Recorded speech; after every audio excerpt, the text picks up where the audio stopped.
Alright, right up on the shores, on the beach of Lake Michigan.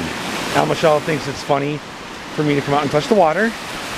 I was just out here and the water came up way up and hit me in the shoes. So I'm trying to plan this. Just want to enjoy the water without getting my feet wet.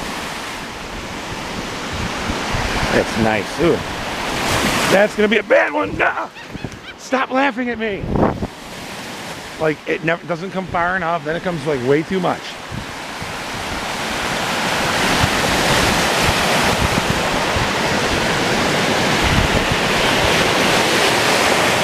Uh-oh, there's some big ones coming.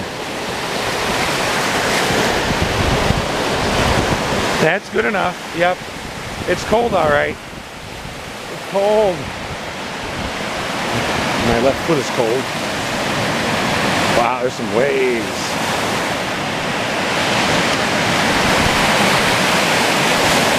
So yeah, it's November 30th and Al Michelle and I are on the beach.